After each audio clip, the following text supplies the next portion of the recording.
Well, Levi, you might be surprised, but it really is me under all this hair. There are people who think I ought to have my hair cut every 2 months. I always insist on 3. It now has got to 6 months, but I do have an appointment next week, so I might look normal after that. We shall see. Anyway, lovely to be with you. Thank you. Judith is here too, but on the iPad in the lounge, whereas I'm upstairs in my office. But it's lovely to be with you. And thank you for asking me to join you today. Now, life, as you know, is often demanding and unpredictable. Things don't always work out the way that we'd hoped or planned. Things do go wrong. Going back to last March, we planned to go on holiday on the 20th of March. Well, you can guess. Yeah, you're doing the calculations. You can guess that we watched with growing concern during February and early March, this thing that they called coronavirus, which seemed to be spreading from China and very fast around the world. We could have done with a holiday, but actually it was just 3 or 4 days before we were due to depart that lockdown was announced, holidays got cancelled, and that was that. So in good faith, we rebooked it for this March, and of course it got cancelled again. We've rebooked it for next March and are hoping that the same holiday will now, 2 years later, actually transpire. Disappointing, but that's the way it goes. And I guess you haven't been out of the UK either in this intervening period. There's a sad story in this month's Premier Christianity magazine about a couple. There's Tony and Evelyn Horsfall. She had terminal cancer, and that looked like it was going to be the biggest problem they faced. But because of their overall situation, the two of them moved into a care home, and that's where they both contracted coronavirus. And Tony got put in hospital, intensive care for 9 days. He then recovered. Sadly, she didn't. Her symptoms worsened and she died last July.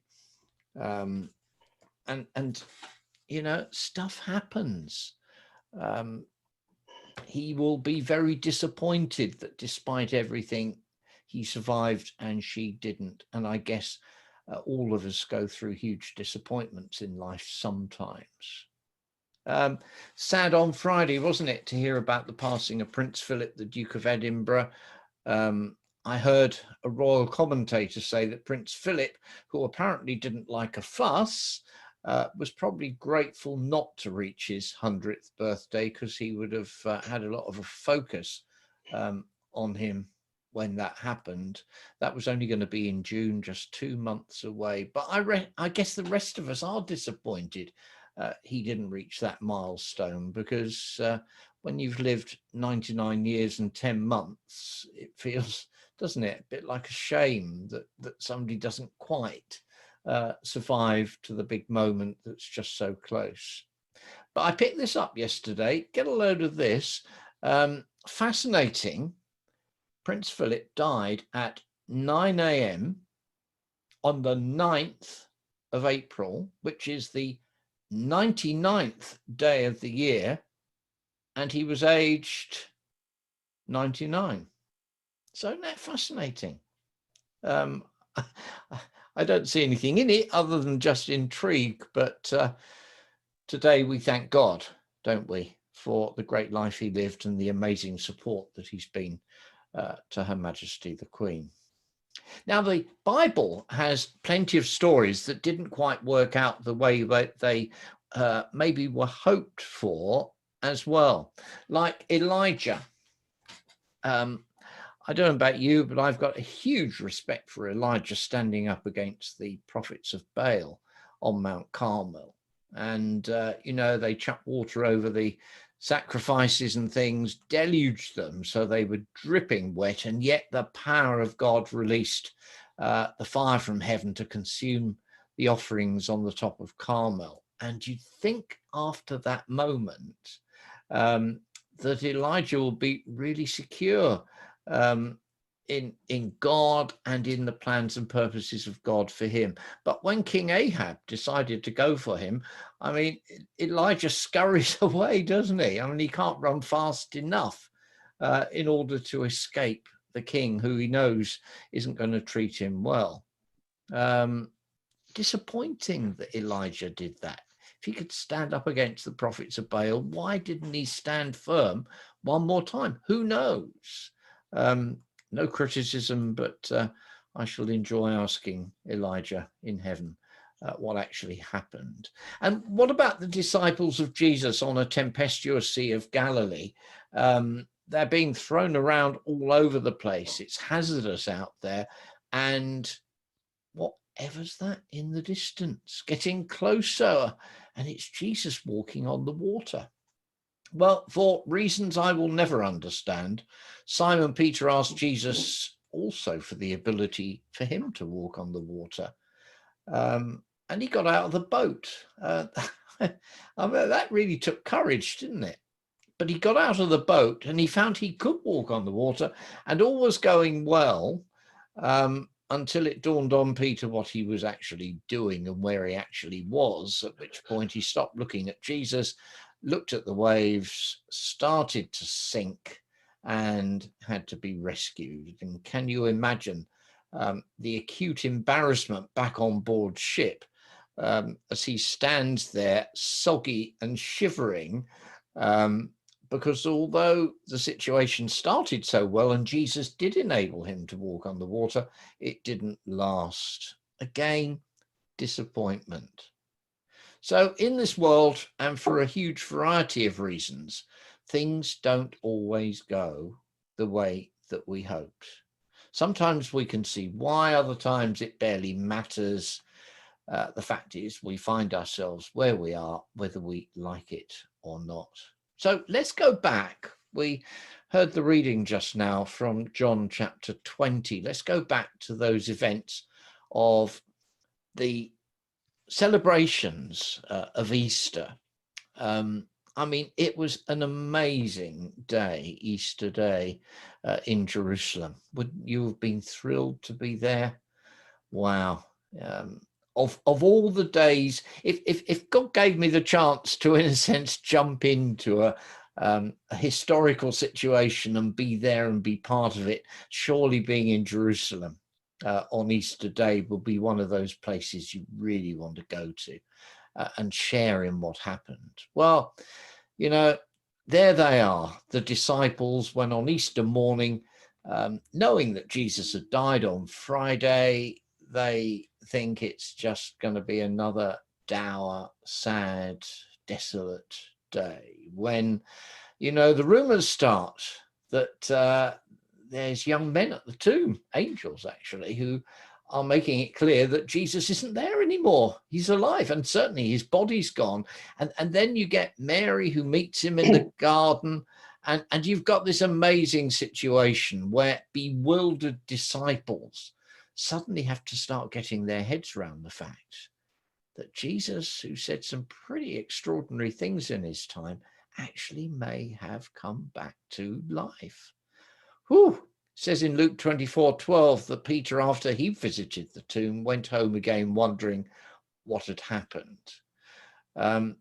So during much of the day, I think they were probably sort of stuck between knowing that Jesus had died and hearing stories that he'd come back. But, you know, could that really be so?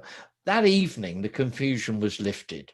Despite the secret location and the locked door, Jesus suddenly appeared among his disciples. This is where we're touching base with John chapter 20 and verse 19.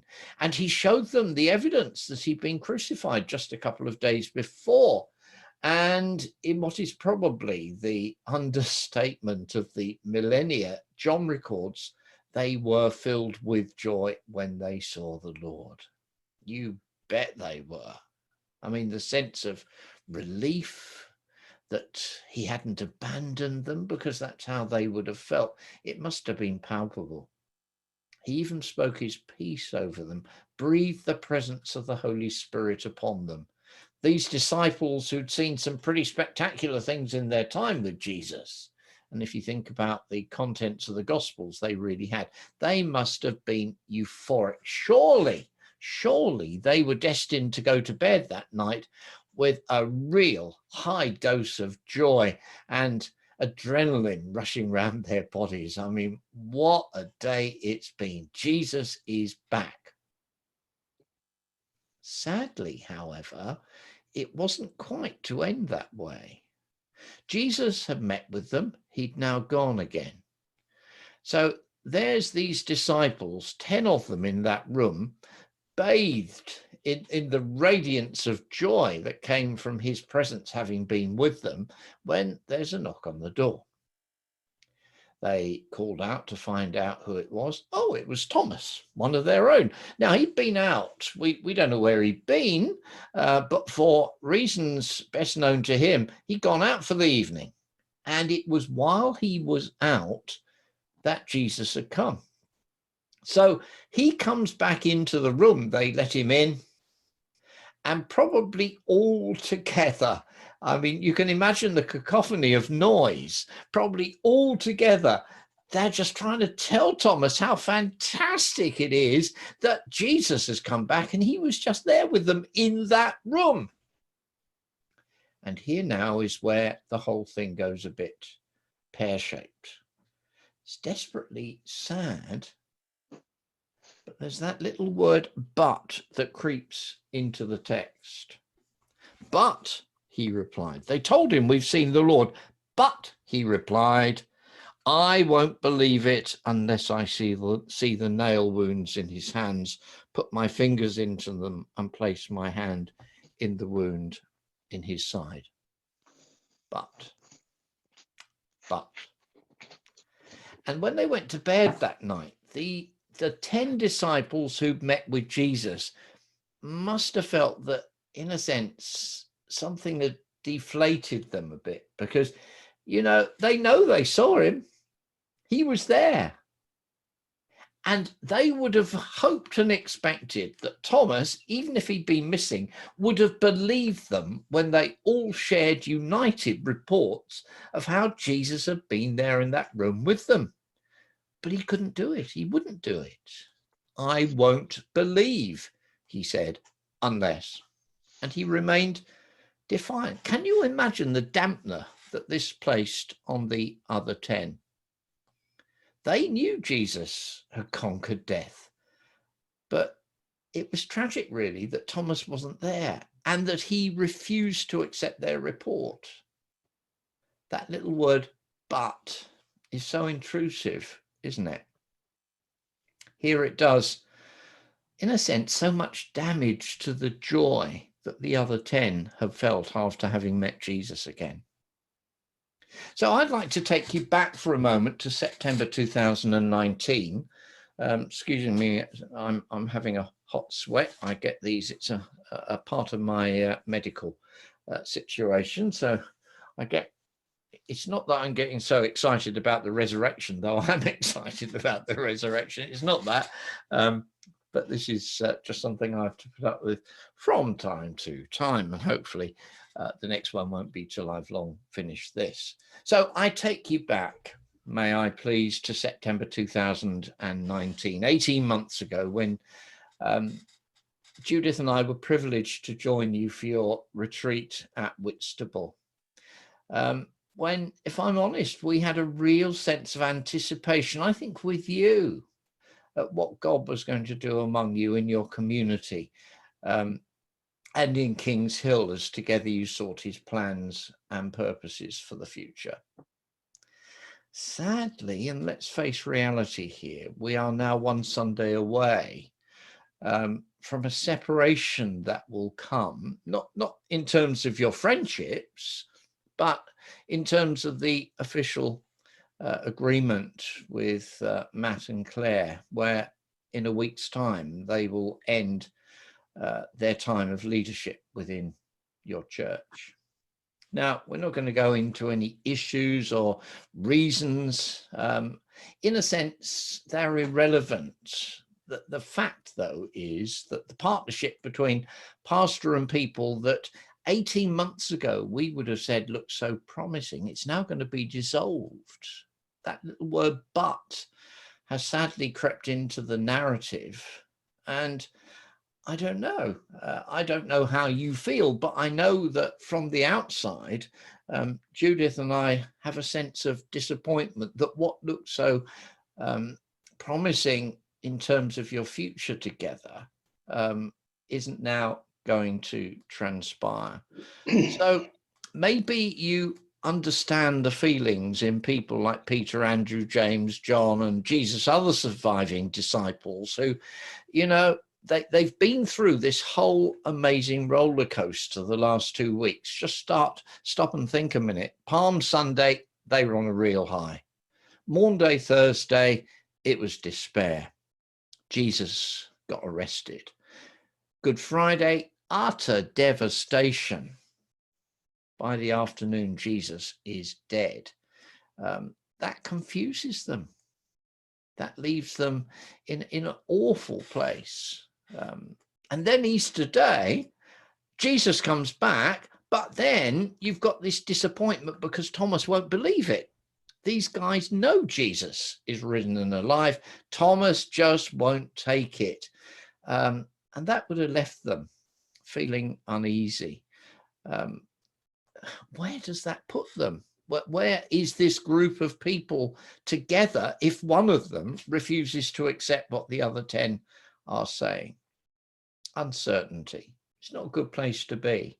It's not what we like. It's not what we enjoy. We like things being reasonably organized and cut and dried, and we know where we all are. But, you know, where are you at? Well, your church's future in terms of leadership now is not clear, is it? Matt and Claire, your future is not as clear as it was. But just focus on John chapter 20 with me for a moment. In the equivalent of today, in other words, a week after Easter Day and resurrection, something wonderful happens. Jesus comes again. On the night a week after Resurrection Day, Jesus reveals himself to, this time, all 11 of them. And obviously, as you all know, we heard it in the reading, he makes a beeline for Thomas. He knew Thomas had really struggled with this, and he uses this moment to minister personally and individually to Thomas in a way that solved Thomas's issues once and for all. And Thomas becomes a transformed character as a consequence of that meeting with Jesus. Now, I can't obviously clarify anything concerning your church or Matt and Claire, your future today, but I do know a man who can. Things are going to change after your time together next Sunday, Matt's last Sunday with you. But this I know, Jesus wants to meet with you all as well. Jesus wants you to have transformational encounters with him. He wants to stand with you as you seek his will and as you want to know what the future may look like for you. And here's what is important. When you trust in him, he isn't going to let you down.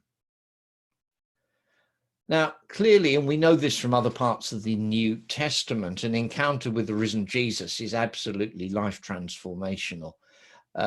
For these disciples, all 11 of them, Jesus appeared to them a number of times, including, of course, that momentous occasion on the beach by the Sea of Galilee one morning when he took time out to minister to Peter. And then he finally ascended into heaven from the Mount of Olives a few weeks later.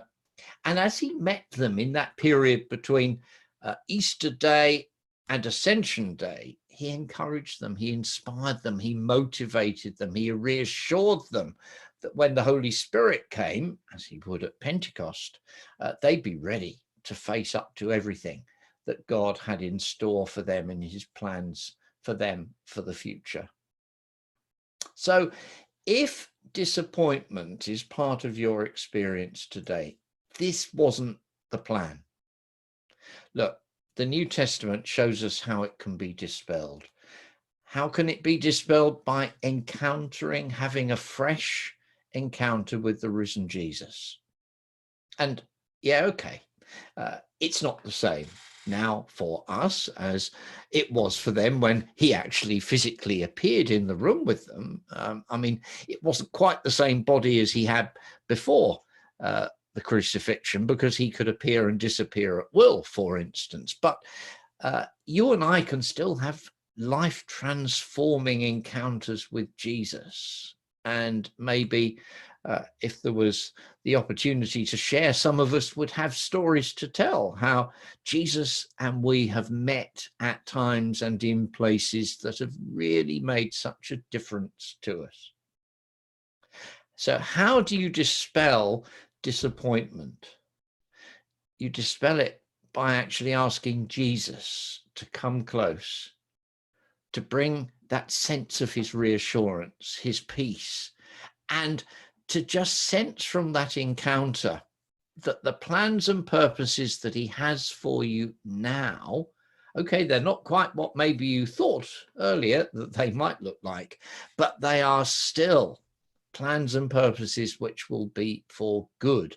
So Kings Hill Christian Fellowship, God has a future for you. God has things up his sleeve that you don't know about yet. God has a way ahead, and he's ready to reveal it to you at his time when you're ready to receive it.